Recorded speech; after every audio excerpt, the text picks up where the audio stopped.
Hello everybody, welcome back to another video, and in today's video I'll be showing you guys 5 tips in order to try and get to Ace this season. I'm gonna have it listed down as chapters down below, so if you guys already know the tip that I'm on, you guys can just skip straight to the next one, but I promise you guys, if you guys perfect these 5 tips, getting Ace will be easier than ever. So for number 5, this is a pretty obvious one that most people should know already, is to learn all the characters' abilities in the game.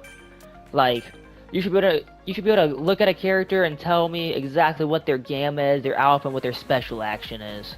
Like Todoroki's gamma, the red one, it freezes you. You should be able to tell me that for every single character exactly what it is. If you guys don't know, then a good way to figure it out is to just use Togas.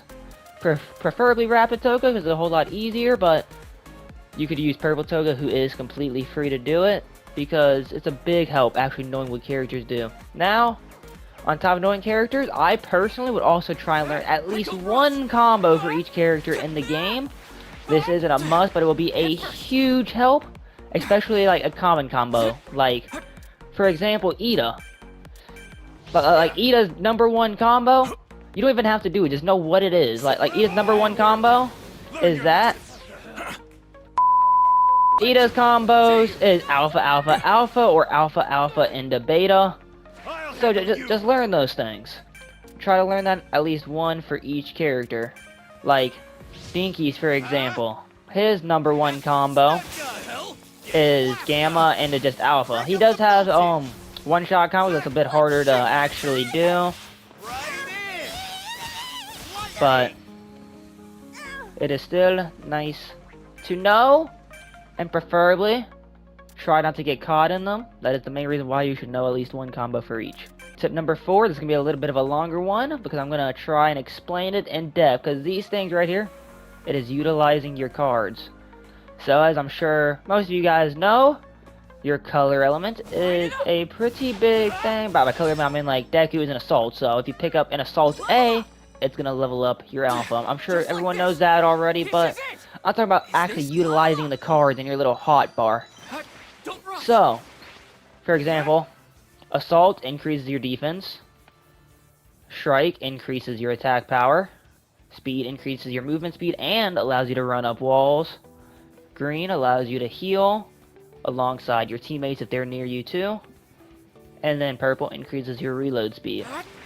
Now, personally, I always try to carry Blue and Green down below in my thing, like this, because if you'd have no more moves left to get away, like say I don't have that, or that, I'm trying to get away, I can pop a Blue, run faster, and then just run straight up the wall like that, and pop in a Green while I'm at it to help heal any damage that I may be taking. Levels increase the time, so like a level 1 lasts for about 5 seconds, but a level 2 would last far longer, at about 12 seconds.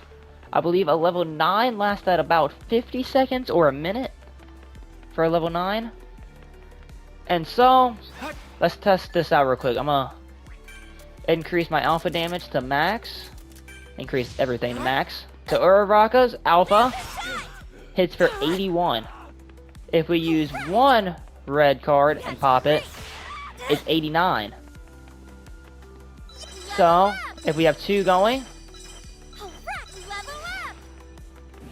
both at the same time, it's gonna hit for 98, because they do stack between different cards, just not levels. And as you can see, a level 9 is lasting for quite a while. So if we get this Bakugo to damage us really fast, come on Bakugo, a little bit more, just a little bit more, one more. Thank you, thank you, thank you, thank you. Alright, so as we can see, we pop with the card. It lasts for about 53, 54 seconds. It heals you by 10 every second. But if you pop another one, then it'll be 20 every second. So let's just round it to like 50 seconds per card. That is 500 for a level 9 green card, 500 HP. If you have 2 level 9 green cards active, that's 1,000 HP that you're just constantly healing up, which is why I do like to carry these. So if you're constantly taking damage, you'll just be constantly healing it. It'll heal you for 1,000 damage pretty much if you're constantly taking that damage like every second or so, because it does only heal you every second. Alright, now let us do Assaults. Alrighty, so with Assault, as you can see, I'm at 141 HP.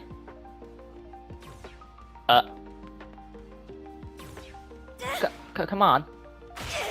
Okay, so 141 to 60 HP. So I took 81 damage right there. Let me heal up real fast. So much energy.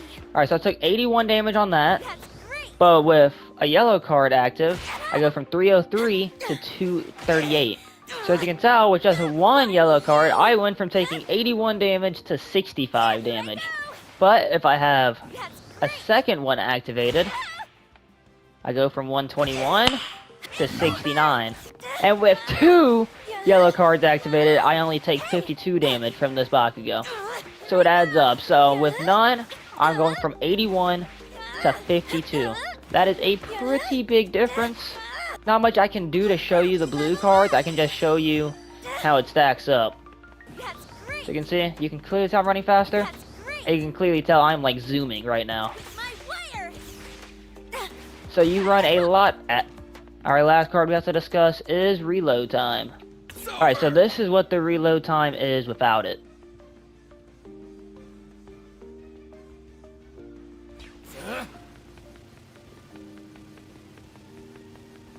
So, just using cards, like, even if you're just using simple stuff, such as blues and greens like I do, it still helps out a lot, even if you don't realize it. The next thing is a highly overlooked thing of just getting civilians, even if you don't need level up cards or anything. Getting civilians are huge. Like, you land here, in this map, destroy some buildings, pray a civilian comes out. But even so, there's just civilians laying around. Every single time, they're guaranteed to drop two things. 1/3 of a res card, and a team heal drink. Now, if they're blue, like this guy is, and they'll drop a blue one, and if they're green, they'll drop a green one. And using this heals up the entire team, as I'm sure many of you guys do know. It's a big help helping out the entire team, especially if you are a support main, like Kuragiri or Froppy, and you're not always going to be in there fighting. It is a huge help to have.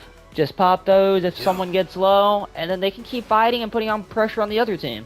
Pressure is a huge thing in this game. Keep up pressure. If you have someone healing you while you're constantly dealing damage and they have no one healing them, then you're just going to win that fight eventually. Because you just keep getting health and they're getting none. Just don't give them time to heal, and you are chilling. You will win that fight. Tip number 2, this one mainly... I'm mainly talking for controller players because I don't really know much about keyboard. But go to your settings, and personally, I play max sensitivity. If you're not playing on max sensitivity, if you're not playing on max sensitivity, and you're just holding yourself back, you won't be able to turn around as fast. Like, be able to turn like this, it's not hard to control. You can turn around so much faster compared to like playing like 300 sensitivity, where it's gonna be like this or something. It's a whole lot slower than just being able to flick behind you like this. Throw a grenade. Go up. Grenade, throw. It's just so much faster being able to turn faster. You'll never be able to keep up with a keyboard player unless you play on max sensitivity. So, you don't have to up it immediately. You could up it by like 20 or 30 or something every now and then to get used to it. And it'll just be a huge help for you. Now, before I get to the number 1 tip, I would like to say if you guys made it this far, please do consider subscribing, because I do plan to do more of these in the future. And for a small honorable mention, in which I should have probably said with the utilized cards portion, is your character roles. So, it's pretty much just the exact same thing as the cards. The more strike people that's on your team, if you have a full team of strike, you'll be doing more damage versus just one strike. If you have a full thing of these, each little thing that you heal will give you more. So like, say without a green character on your team, a small potion will give you like 63 health, versus if you do have one, it'll give you like 69 health or something like that. It's not huge, but it does add up. And you could do a lot of damage with a full strike team on your team. A lot of damage. Anyways, let's get to our last one. Number 1. Master a character and perfect their tunings. In other words, get a main character. This kind of goes against number 5, but once you've learned everyone's abilities, pick whoever you have the most fun with, or whoever you do the best with as your main. Personally, just go with whoever you have more fun with. If you have more fun, you're going to play better eventually. You'll be more determined to actually get better with that character, learn their combos and stuff. Like, I used to main Bakugo back in the day. But now, I don't really have a main, but I like to use Shigaraki. It is good to have a main. But at the end of the day, just use who you have fun with. I can main several people because I'm good with many. Once you master one, you can always go on to master another one. Let's say, for example, if you main Hawks. A combo I see a lot of people doing him. I don't personally main Hawks, but a combo I see a lot of people doing him with is you do this, go in the air, beta, and then go back and beta again. I don't do that combo because I don't ever use Hawks, but it is just an example. And once you figure out what character you want to use with, what character you want to play with the most, you want to find what tuning fits your playstyle the best. Like, if you're a Froppy main, use Reinforced Revive, because you're going to be reviving your teammates. That's kind of your job, because it does work with a special action. Same thing goes for any other revive character. Froppy, Ibarra, Cementos, Reinforced Revive works with all that. Or if you're a Shigaraki and you really need levels, you could use like HP Sucker and GP Sucker to help, or a card dupe to help you get levels faster. Because if you guys want to check out one of my recent videos, I got 13,000 damage with the Shigaraki just by getting levels up early. I leveled up early and I went and killed everyone. You can also use like for All Might, I run Willpower and GP Sucker, so I get my shield back. I use GP Sucker instead of Card Dupe because on All Might, all you really need is his alpha. Everything else is nice to have too, but his alpha is his main thing, so you don't really need Card Dupe. It's better to have GP Sucker, which can assist you throughout the entire game. And Willpower saved me from so much situations I can't even count. Being left at 1 HP and then getting back up just in time for a team heal to pop, or enough for my moves to recharge so I can get away with safely. Big help. Or you could use something like Revenge Strike, so if you're getting hit, your shield breaks and then you hit harder. Simple as that. So find your main character and find the perfect tunings for them. If you're a strike character, get alpha damage. It really just all depends on your playstyle. I personally would probably use damage on every single character because that's just my playstyle. I have an aggressive playstyle, but like Kuragiri, you also want Reinforced Revive.